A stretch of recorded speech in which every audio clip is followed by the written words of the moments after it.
రోజా రోజా ఏం చెప్పారండి? రోజా గారి గురించి, రోజా డైమండ్ రాణి, ఆమె గురించి ఏం మాట్లాడతాం? ఆమెకు సీట్ వస్తుందో రాదో డౌటు. రోజా రేవంత్ రెడ్డి యాక్సిడెంటల్ సీఎం కాదు, ఆమె ఎవరి దగ్గర పనిచేస్తుంది? ఆయన యాక్సిడెంట్ సీఎం. రేవంత్ రెడ్డి గారు ఫైటర్ రేవంత్ రెడ్డి గారు ఫైటర్, పోరాడిన యోధుడు.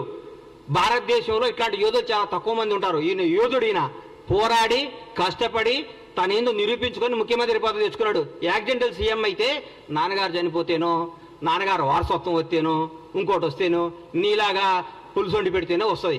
నువ్వు పులుసు వండి పెట్టావు కాబట్టి నువ్వు పులుసు పాపవు. నువ్వు వదిలేయి. నువ్వు రేపో మాపో మాజీ అవుతావు. ఆ మాజీ ఈ మాజీ కలిసి పెట్టి ఇక్కడ వచ్చి జబర్దస్త్ ప్రోగ్రామ్ చేసుకుంటా, పగల జబర్దస్త్ షూటింగు, నైట్ పూట ఏమో మాజీలు కలిసి తాజాగా కేజీలు తెచ్చుకొని పులుసు వండుకొని పెట్టుకోను. అంతేగాని మా ముఖ్యమంత్రి అనే స్థాయి నీది కాదమ్మా తల్లి. నువ్వు స్థాయి కాదు, నువ్వు ఐటెం రానివి. నువ్వు ఐటెంలానే ఉండు.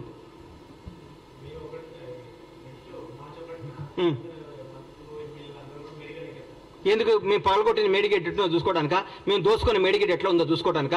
మేము బీటీలు బారిపోయిన మేడిగడ్డను చూసుకోవడానిక? అన్యాయం చేసిన కాళేశ్వరం చూసుకోవడానిక?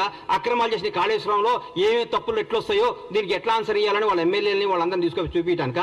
పగిలిపోయింది కదా, పగిలిపోయిందా? మేము పగలగొట్టామా? మా ముఖ్యమంత్రి గారు, మా ఎమ్మెల్యేలు, మా మంత్రులపై పగలగొట్టి మీరు చూపించామా? మీరు కొట్టిన దాంట్లో పగిలిపోయింది, తప్పు ఒప్పుకోండి, దీన్ని బాగు చేయండి రా మా ప్రభుని ముఖ్యమంత్రి గారిని కోరుకోండి. దాన్ని ఎట్లా రిపేర్ చేయాలో, దాన్ని ఎట్లా ఓవర్కమ్ కావాలో, దాని ప్రజలకు ఎట్లా న్యాయం చేయాలో ఆలోచిస్తున్నాం. కానీ మీరు మేడిగడ్డ చూస్తేంది? పగిలిన మేడిగడ్డ అతుక్కుంటుందా? ఎట్లా ఎందుకు? చూడండి, తప్పేముంది? మొన్నే రమ్మన్నారుగా ముఖ్యమంత్రి గారు మిమ్మల్ని అందరినీ ప్రతి ఒక్కరిని ఆహ్వానించారు కదా. ఆ రోజు తప్పించుకొని ఈ రోజు వస్తా అంటే మీరు ఎప్పుడైనా రండి. ఎవరిని? సీఎం గారు రాష్ట్రానికి ముఖ్యమంత్రి. బీఆర్ఎస్ పార్టీలో ఆయన ఎంప్లాయ్ కాదు. బీఆర్ఎస్ వాళ్ళు ఈయన చెప్పినప్పుడు వాళ్ళు రావాలి. చెప్పండి, రోజు ముఖ్యమంత్రి గారు టైం తీసుకోండి. ముఖ్యమంత్రి గారు వాళ్ళు తీసుకుని పోతారు, మళ్ళా చూపిస్తారు. మా ప్రజాప్రతినిధులు అందరూ మా ముఖ్యమంత్రి గారి నేతృత్వంలో అందరినీ తీసుకుని పోతారు. పవన్ కళ్యాణ్ అసలు ఎందుకు పార్టీ పెట్టాడు అని మాకే కాదు, ఈరోజు జనసేన కార్యకర్తలు నాయకులకు కూడా అర్థం కావట్లేదు. ఎందుకంటే పవర్ షేరింగ్ అన్నాడు, సీట్ షేరింగ్ అన్నాడు, ఓట్ షేరింగ్ అన్నాడు. కానీ పావలా శాతం కూడా సీట్లు తెచ్చుకోలేకపోయాడు ఈ పీకే పవర్ స్టార్ అనేది. ఈరోజు ప్రజలు అంటున్నారు ఈయన పవర్ స్టార్ కాదు, పవర్ లేని స్టార్ అని.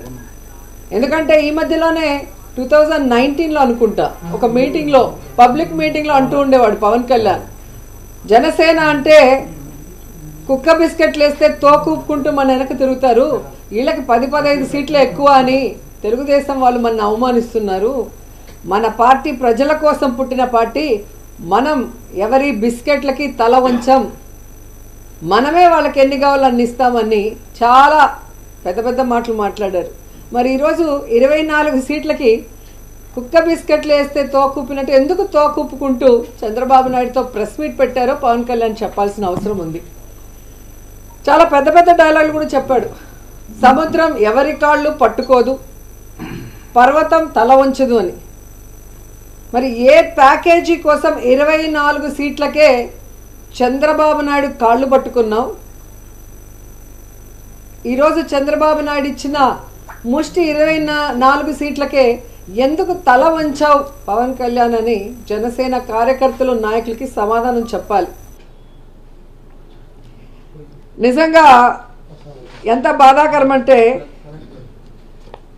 చెప్పుకోవడానికేమో గొప్పగా 40 years ఇండస్ట్రీ, నాకు విజన్ ఉంది, విస్తరాకుల కట్టుంది, నేను కేంద్రంలో చక్రం తిప్పానని చెప్పుకునే చంద్రబాబు నాయుడు ఒక సైడు, సినిమాల్లో పవర్ స్టార్ అని చెప్పుకుంటూ బయట పవర్ లేని స్టార్గా తిరుగుతూ మళ్ళీ బింకాలు పలికే పవన్ కళ్యాణ్ ఒకవైపు. వీళ్ళిద్దరికీ బాగా అర్థమైపోయింది, మనకి బలం లేదు, జగన్మోహన్ రెడ్డి గారిని మనం ఓడించే పరిస్థితి లేదు, కాబట్టి మనం ఎలాగైనా పొత్తు పెట్టుకొని జగనన్నని దించాలి అన్న ఆలోచనతోనే ఈ పొత్తుల కార్యక్రమానికి స్టార్ట్ చేశారు.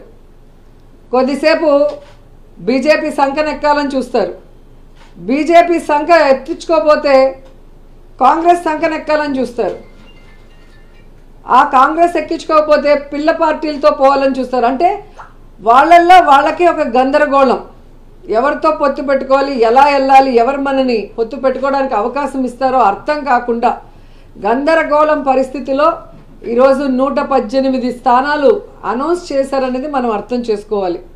కానీ ఆ 118 స్థానాల్లో 24 స్థానాలు జనసేనకి ఇచ్చారు, మిగతా స్థానాలు తెలుగుదేశం పార్టీకి ఇస్తే అందులో చంద్రబాబు నాయుడు స్థానం కుప్పమని ఆయన అనౌన్స్ చేసుకున్నాడు, బాలకృష్ణ స్థానం హిందూపురం అని అనౌన్స్ చేశారు, అలాగే లోకేష్ మంగళగిరి స్థానం అని అనౌన్స్ చేసుకున్నారు.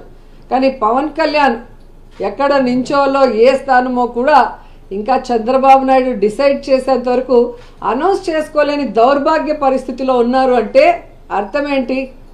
ఒక చోట ఓడిపోయిన వాడికి మొదట ఇచ్చారు, 2 చోట్ల ఓడిపోయిన వాడికి తర్వాత ఇస్తాంలే సెకండ్ జాబితాలో అని ఒక కేర్లెస్నెస్ ఏమో పవన్ కళ్యాణ్ చంద్రబాబు నాయుడిని అడిగి తెలుసుకోవాలని కూడా ఈ సందర్భంగా తెలియజేసుకుంటున్నా. పవన్ కళ్యాణ్ పొత్తు పెట్టుకోవటం అనేది అది కూడా ముష్టి 24 సీట్ల కోసం కాపుల ఆత్మగౌరవాన్ని చంద్రబాబు నాయుడు గారి కాళ్ళ దగ్గర తాకట్టు పెట్టడం అనేది జీర్ణించుకోలేకపోతున్నారు. అలాగే పవన్ కళ్యాణ్ మీటింగ్లో సీఎం సీఎం అని అరిచే ఆ పిచ్చి జన సైకోలకి ఈరోజు ఆ తల ఎక్కడ పెట్టుకోవాలో కూడా అర్థం కాని పరిస్థితి.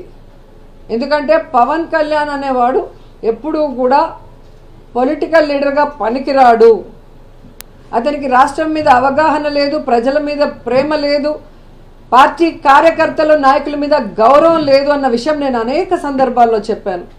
ఎందుకంటే ఒక కార్యకర్త ఒక నాయకుడు గౌరవంగా ఉండాలి అంటే అది వైఎస్ఆర్ కాంగ్రెస్ పార్టీలో జగనన్న నాయకత్వంలోనే కుదురుతుంది.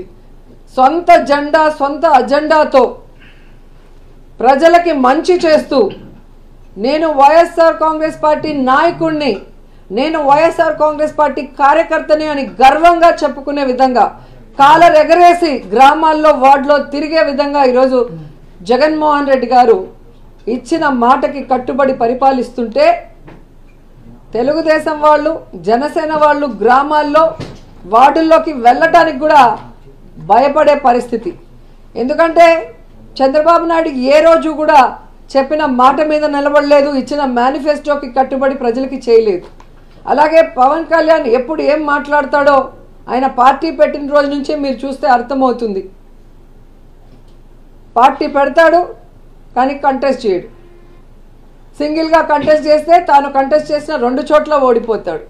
ఇప్పుడు బీజేపీతో పొత్తులో ఉన్నాను ఎన్డీఏలో అంటాడు,